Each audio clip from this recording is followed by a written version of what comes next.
And joining me now is Arsen Ostrovsky, a human rights lawyer, CEO of the International Legal Forum, a global coalition of lawyers defending Israel and IDF soldiers abroad, and also a senior fellow at the Misgav Institute for National Security. Thank you for joining us. Thank you.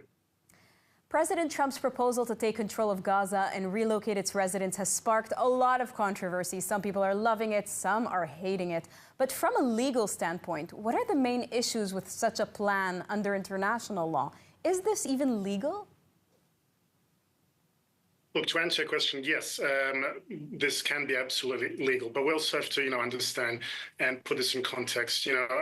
Einstein's famous definition of insanity, doing the same thing over and over again and expecting different results. And for many, many years, including since October 7th, the international community at large has had the same failing strategy with respect to Gaza that essentially allows Hamas to remain in power, and that we know is simply unacceptable.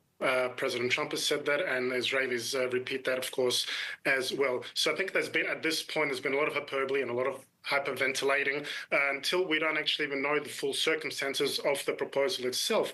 But as it stands at the moment, there doesn't appear to be anything illegal or contrary to international law with respect to the proposal as it is. This is not about ethnic cleansing. This is not a forcible transfer, which of course is strictly prohibited under international law and the Geneva Conventions. The president is not talking about forcibly removing anyone. He is not talking about making anyone do anything against their will.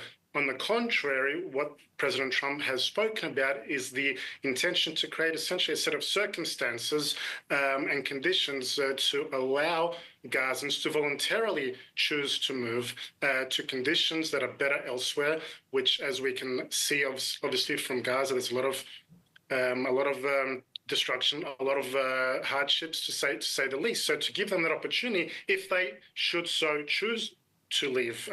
Now, I would actually go one step further and suggest that those that are perhaps, in fact, guilty here of violating international law, the ones that are insisting that the Gazans stay there, because by doing so, including whilst Hamas is still in power, they're essentially calling for the Gazans to stay in an active war zone and essentially continue to be used as human shields by Hamas. So I think anyone that does support a better future for Gaza, that does seek peace in the Middle East, should embrace the plan.